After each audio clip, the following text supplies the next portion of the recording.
દીકરીઓને પણ પ્રાર્થના કે પિતાજીને ખર્ચ કરવા માટે મજબૂર ન કરે. દુનિયા તો હંમેશા ગમે તેટલું સારું કરો એ નબળું જ બોલવાની છે.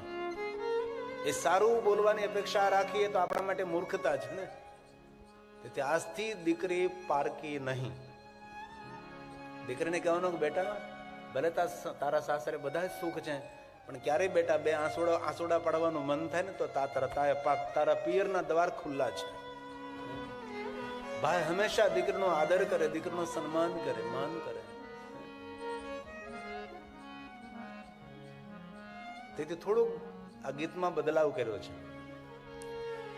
દીકરી તો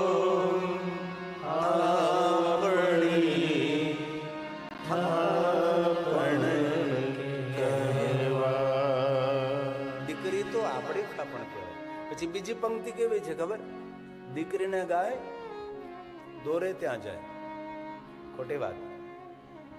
જેને લખ્યું એને મારા પ્રણામ, મારો વિરોધ નથી, પણ દીકરીને ગાય દોરે ત્યાં ન જાય. એ સમય જતો રહ્યો. जरा ध्यान से सुनिए. દીકરીને ગાયની રક્ષા દીકરીને ગાયની રક્ષા કરાય. ગાય કોઈ કસાય લઈ જતો હોય તો ગાયની રક્ષા કરવાની છે. દીકરી કોઈ ખોટા માર્ગે જતી હોય તો દીકરીની રક્ષા કરવાની છે. દોરે ત્યાં ન જાય. તેથી સુનિए जरा ध्यान से. દીકરીને ગાયની રક્ષા કરાય. દીકરી તો આપણી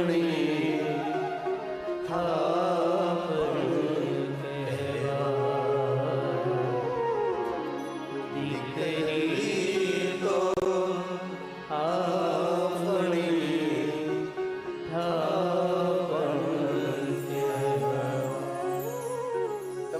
દુનિયાની અંદર પિતાને જેને જરૂર દીકરો વાલો જ હોય, પણ પિતાજીનો એક નિજી સ્વભાવ છે. દીકરા કરતા બાપને દીકરી હંમેશા વાલી હોય છે.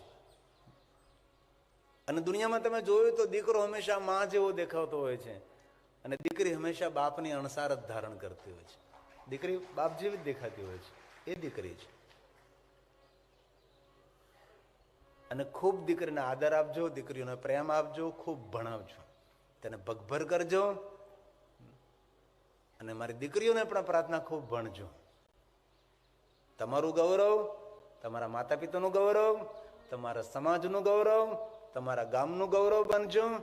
અને અમે તો એવું કહી કે રાજ્યનું ગૌરવ બનશો. એટલું શા માટે? દેશનું ગૌરવ બને અમારી દીકરીઓ. એવી ભગવાનને, પ્રભુને પ્રાર્થના કરું. ખૂબ ભણીએ, ખૂબ ભણીએ. અને દીકરીઓ મળવા હું ડોક્ટર છું, ઓફિસર છું, પ્રોફેસર છું, કેટલો આનંદ થાય. અને ગૌરવથી દીકરી બોલતી હોય છે. અને કોઈ બાપનો દીકરો ડોક્ટર, ઓફિસર, પ્રોફેસર હોય તો બાપના માટે બહુ ગૌરવ નથી. પણ મેં જોયા છે એવા બાપને કે એની દીકરી કઈ ડોક્ટર, ઓફિસર, પ્રોફેસર હોય તો એ સમય સમાજની અંદર ઊંચું માથું કરીને કહેતો હોય કે ઊંચું માથું કરીને કહેતો હોય, બાપ આ મારી દીકરી ડોક્ટર છે, મારી દીકરી ઓફિસર છે, પ્રોફેસર છે. બાપનું ગૌરવ છે દીકરી. તેથી દીકરી મારી લાડકવાય. દીકરી વાલનો દરિયો છે. દીકરી બાપનો પ્રેમ છે. દીકરી બાપનો શ્વાસ છે. દીકરી બાપનું જીવન પણ છે. એ દીકરીનો મહિમા છે. તેથી જેને જેને દીકરીઓ મળી છે, પ્રભુ કૃપા સમજી આવે. દીકરી મારી લાડકવાય,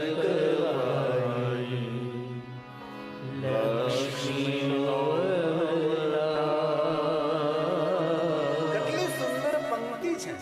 દીકરી મારી લાડકવાય, લક્ષ્મીનો અવતાર. પણ દીકરી જયારે બાપને ઘરે હોય, સંસ્કાર સંપન્ન હોય, ત્યારે દીકરી લક્ષ્મી છે. કોઈ પણ દીકરી સંસ્કાર સંપન્ન દીકરી પિતાને ઘરે લક્ષ્મી છે. અને સંસ્કારનો ખજાનો લઈ એ દીકરી જયારે સાસરે જાય ત્યારે દીકરી લક્ષ્મી નથી, એ જ દીકરી મહાલક્ષ્મી છે. કોઈના ઘરમાં અંજવાળું કરે, કોઈના ઘરમાં સુખ પાત્રે, કોઈના ઘરમાં શાંતિની સ્થાપના કરે, એ દીકરીનો મહિમા છે. તેથી ભગવાને તમને જો દીકરી આપી તો તમારા જેવો કોઈ ભાગ્યવાન નથી. જે બાપને દીકરી નથી મળી, બાપ અધૂરો છે. પૂર્ણ પિતા તો તેને કહ્યું કે જેને ભગવાનને દીકરીઓ આપી છે એ દીકરીનો મહિમા છે. તેથી ઘરમાં દીકરીને ખૂબ આદર આપજો, ખૂબ પ્રેમ આપજો. હું તો મારા હૃદયથી કહું છું કે જો તમે સાચો પ્રેમ તમારા દીકરીને કરતા હશો તો તમારી દીકરી ખોટી જગ્યાએ પ્રેમની શોધ કરવા પણ નહીં જાય. પગલું ભરતા પહેલા 1000 વિચાર કરશે કે મારો પિતા મને આદર આપતા આપતા રડી પડે છે, મારી માં એટલો મને પ્રેમ કરે, મારા પરિવારમાંથી એટલો મને આદર પ્રેમ મળે છે, મારે શા માટે ખોટું પગલું ભરવું જોઈએ? આજ કથા પૂરી થાય ને એટલે ઘરે જઈને દીકરીઓને માથા પર હાથ મૂકજો, ખૂબ આશીર્વાદ આપજો, ખૂબ વહાલ પ્રેમથી તેને બોલાવજો. અને જો દીકરી સાસરે ગઈ હોય તો તેને વિશેષ પ્રકારે ફોન કરજો અને કહેજો બેટા આજે અમે તને બહુ યાદ કરતા હતા. દીકરી ખૂબ રાજી થશે, દીકરી ખૂબ પ્રસન્ન થશે. દીકરી મારી લાડકવાઈ લક્ષ્મીનો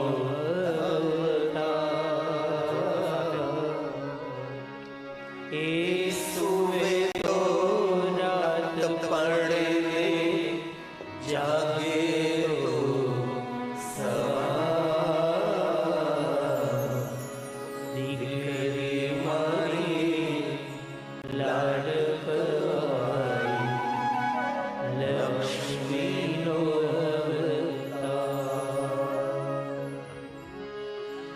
દીકરી મારી લાડકવાઈ લક્ષ્મીનો અવતાર. બહુ સુંદર પંક્તિ છે, અમારા વડોદરાના મુકેશભાઈએ લખેલું છે. તેમની દીકરી અમદાવાદમાં રેડિયોમાં કામ કરે છે, એક જ દીકરી છે. દીકરી તારા વાલનો દરિયો જીવન ભર ચલતા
દીકરી આપને ઘરે હોય, આપની દીકરી સાસરે ગઈ હોય, ભગવાન મહાદેવને પ્રાર્થના કરું છું આપ સૌની દીકરીઓ દરેક રીતે સુખી રહે એ મહાદેવને પ્રાર્થના કરીએ છીએ. આજે દક્ષ